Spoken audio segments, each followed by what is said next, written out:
There's really only ever one question that gets asked regarding training camp, and I'm talking about in this direction, and that's, how does fill in the blank look?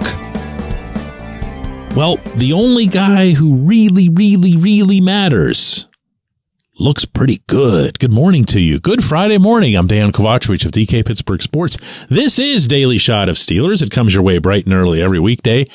If you're into hockey and or baseball, I also offer daily shots of Penguins and Pirates, where you found this. Day one of training camp out in Latrobe, meaning full practice, full everything except pads, was completed yesterday. I was out there covering it, and I'm not going to lie to you, okay? There were some things that I saw that were impressive enough that my first thought was, I got to watch it with this. I got to watch how it is that I describe this, because there's a couple of thousand people that are out there watching it for themselves. There's obviously other reporters, media outlets, TV cameras, and so forth.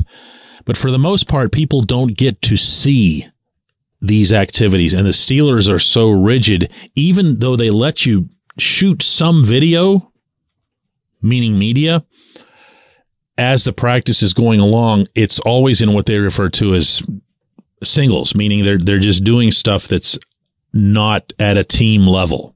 So the good stuff, the 11 on 11, is, yeah. So I take seriously the responsibility of sharing whatever it is that I have, for whoever would trust me to be sharing it with them, in a responsible way. And your quarterback was really good, okay? Your quarterback looks a little bit different. And if you're wondering why I can tell you that now, and I didn't say that through OTAs and minicamp, there are a couple of reasons for that. One, OTAs and minicamp are conducted on the south side. Therefore, we are not permitted by our agreement to share the information or details. We can share quotes, people saying, hey, Kenny looks great. Okay, well, I'm here telling you right now, Kenny looks great. But he actually looked greater yesterday than he did over the rest of the summer. And I kind of like that, you know? I kind of like the fact that his second pass, was it second? It was his third. His third pass was thrown so hard to poor Allen Robinson, only about 10 yards away, and a little bit high too, that he overshot and went right through a very sure-handed wide receiver's hands. Just Robinson just couldn't clamp on it. You've seen Ben Roethlisberger do that at times too.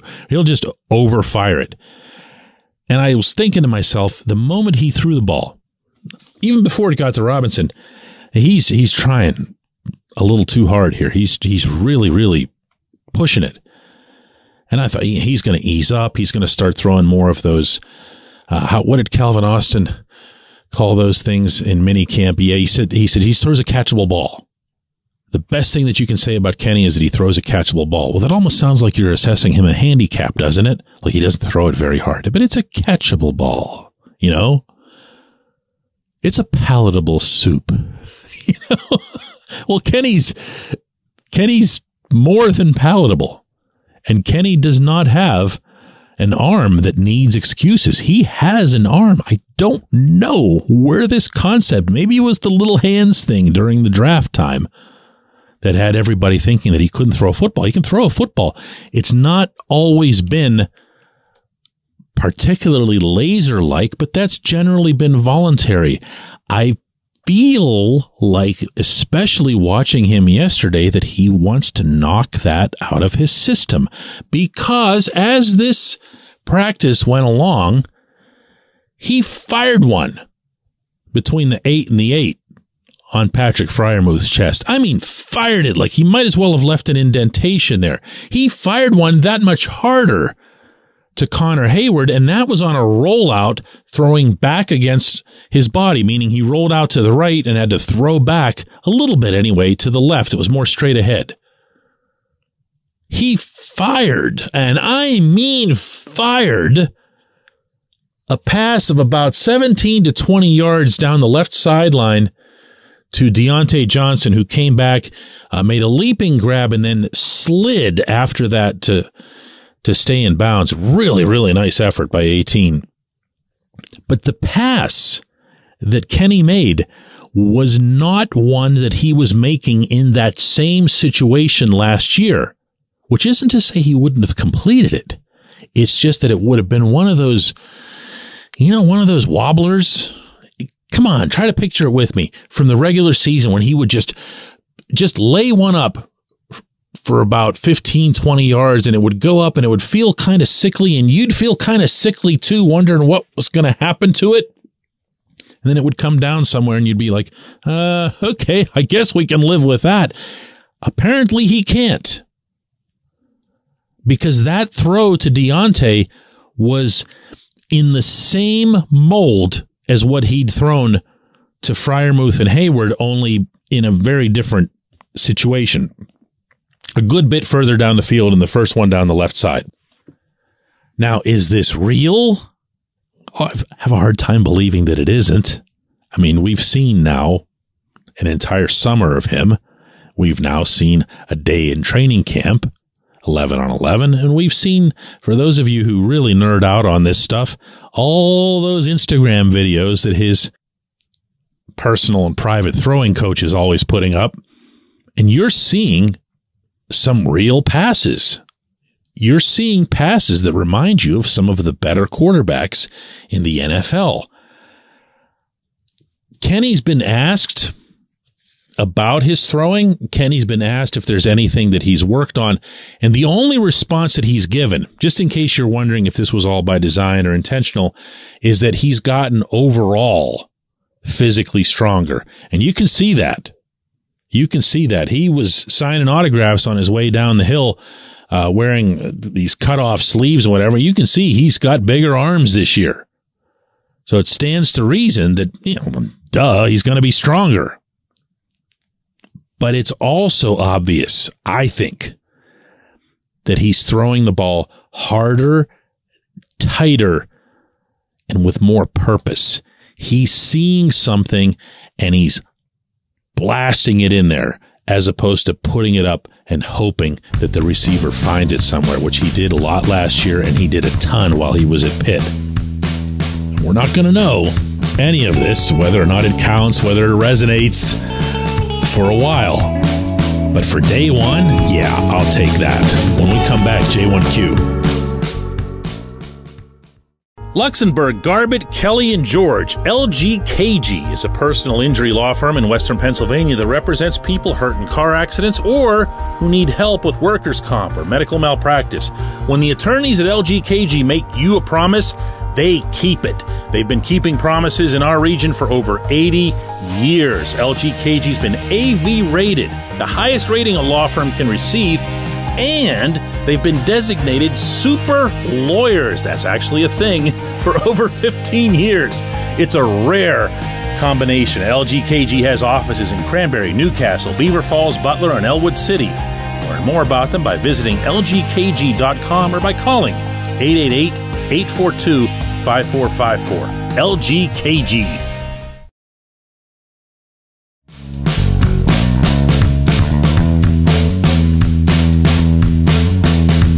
Today's J1Q comes from Jerry, who says, great show, DK. Looking to Deontay Johnson. We always hear about him always being open. There's another thing that I've always wondered about, and that is he open in the right place to get more yards after the catch? I'm going to take you back to this catch that I described in the opening segment, which I'll repeat was a very, very good one. A lot of athleticism. A, he got open, like really open. B, Kenny put the ball up in a way that it wasn't going to have a ton of arc. It was going to bullet to him, and he was going to have to also go up and get it. Kenny would have to have some trust that Deontay could do that. Kenny would have to have some awareness that Deontay would want to do that in that situation. So full stop right there. That's one of the countless benefits of Kenny being in his first full year as the number one guy and all of the reps that Kenny and Dejounte have had together. That's where the communication comes in. That's where working with the offensive coordinator comes in.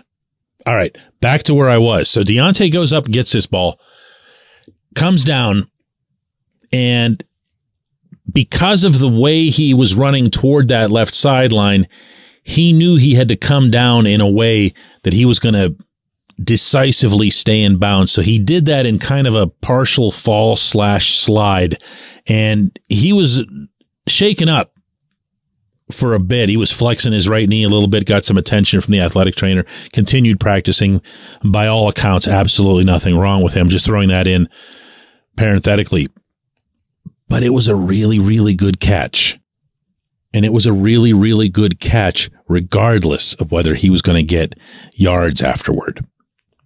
Now, can you design plays where his ability to get open can afford him more opportunities for more yak? Yes. Yes, of course you can. Those generally involve running laterally across the middle, which is a great way to get someone killed. But it can be done. I would almost rather, at this stage of where this offense is, but also individually at this stage of where Dejounte is in his career, I'd almost rather see him just build from his strengths and leave it at that. Build a foundation that doesn't have everybody, me included, questioning whether or not you're a legit number one, questioning whether or not you're being misused, underused, whatever the case. This catch, this route, this finish was something that only one receiver on this roster could do. I'm not saying that as a slight to anybody, least of all George Pickens. This just isn't the George kind of play. This was a Dejounte play. Let him do that. Let him do 7 or 8 of those in a game. I don't mean that exact route, but that type of thing, things that are his strengths. If you want diversity, if you want to mix it up, you've got other receivers for that. Kenny was able to do a lot of that in this session, and it's by script, of course. They want to make sure their receivers are all getting involved, so you're not going to be just feeding one guy to try to get down the field the first day in Latrobe. But he did spread it around, and the guys to whom he spread it were doing different things based on their strengths. Now, the one big asterisk that you have to throw into this, because we are talking about Dejounte, is even on those catches, and this was one of them, where you turn to face the quarterback. He was facing by the time he went up for it anyway. Just don't run in that direction. Remember that the end zone's the other way. Or remember that if you get tackled for a loss, you could take a nice first down gain and turn it into 4th and 1. There's no point to it. There's no benefit to it. You're not Antonio Brown. You're not going to turn those long looping curls into something electric the way AB would. You're not him. Do the thing that you do well. Get open. Do the next thing well. Catch it. Hold on to it. Don't drop it. And after that, either just go down or run forward until you run into somebody. I appreciate the question. I appreciate everybody who listens to Daily Shot of Steelers. We'll be back with another one on Monday.